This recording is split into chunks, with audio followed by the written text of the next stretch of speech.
I've been using the iPhone 11 since the day I bought it back in its 2019 launch.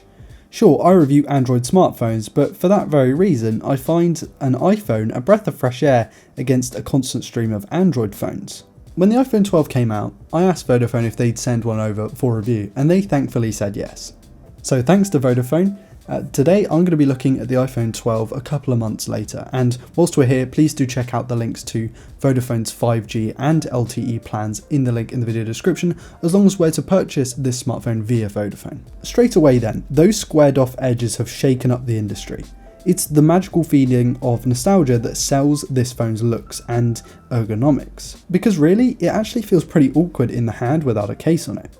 It's going to be down to the hand size and shape as to how you think the phone feels in the hand, but I think it's a bit awkward. It worked on a device as small as the iPhone 5S, but maybe not so much on one this size. I'm not a millionaire, so I tend to use a case on all my smartphones. The awkward size aren't so bad with a case on it, especially this one. The majority of people that I know use a case on their smartphones anyway, but then that kind of takes away from the fact that this thing has flat sides. It's IP68 rated, the buttons are super clicky, the haptics are still really good, and yes, that notch is still there. Saying that though, the bezels are thinner, noticeably so. This is likely down to the use of an OLED display as opposed to an IPS LCD.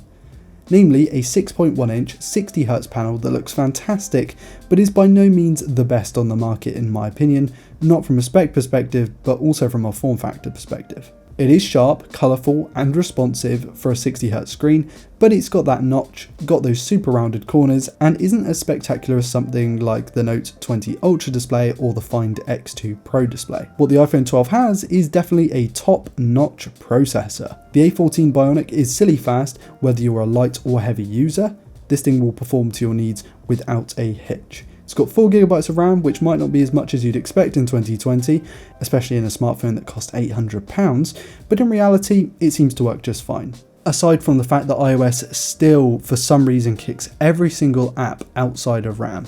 So if you're using this thing and you quickly switch to another app and then you go back, it's likely that app is not going to be there, not because there isn't enough RAM in the phone, but because iOS just has this thing where it needs to kick out everything to enable better battery life and to enable better performance. Which is why the iPhone 12's battery life is important. And if you're expecting anything better than the excellent battery life that we saw in the iPhone 11, then you're in for an unfortunate but also fortunate surprise, as it's basically the same, which is also a good thing but a bad thing at the same time. It does support 20 watts charging up from 18 watts charging, but unlike the previous unit, you will have to go and buy the charger separately.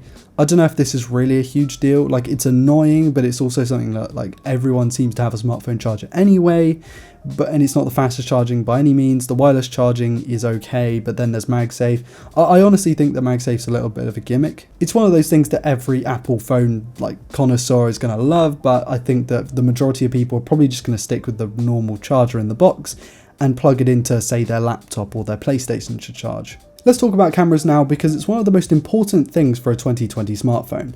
The three 12-megapixel cameras are comprised of a standard, an ultra-wide, and a selfie camera. You expected me to say telephoto there, but no, a selfie camera. And all can shoot Ultra HD 60fps video with a slew of slow motion modes. I took this thing out a lot during my time with it, and was able to get some nice scenic photos with the 12. What I found is that the dynamic range and sharpness was noticeably improved from the iPhone 11 to the 12, and the Dolby Vision video is cool, but something that you'll quickly want to disable due to poor compatibility right now.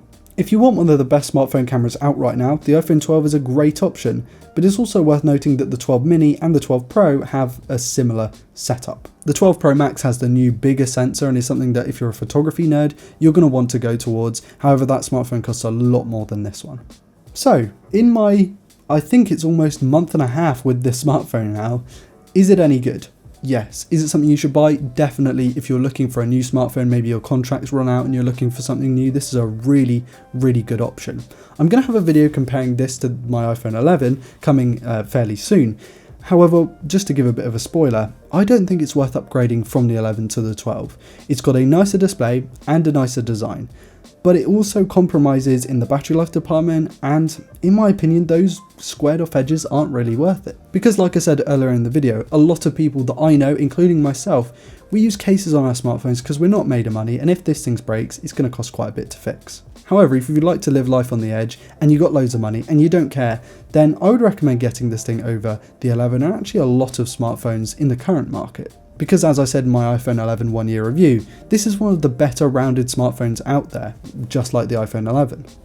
It's the default iPhone that most people are probably going to gravitate towards because it's not got the mini small screen and it doesn't have the Pro Max's price tag. But it has a really good camera, really good display, really good performance, really good battery. Overall, it's a really good smartphone. It just doesn't stand out as one of the best in the market.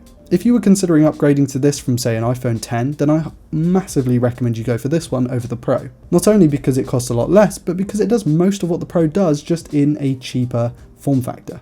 Did I say cheaper form factor? I actually meant cheaper price tag, but sure, we'll go with that. Before we end this video, I want to give a massive thanks to Vodafone for sending out this smartphone because I wasn't going to go out and buy one, and Apple certainly weren't going to send me one. So I feel like, yeah, we do need to thank Vodafone for this one. If you want to check out where to buy this smartphone and also some of the 5G and LTE plans, please do check the video description. It helps me out and it helps Vodafone out. They aren't affiliate links by any means, but I do want to show Vodafone that I actually care about their service because they do a pretty good job. And with that, I want to close out the video. Thank you all so much for watching, guys. Please do hit like, dislike, subscribe.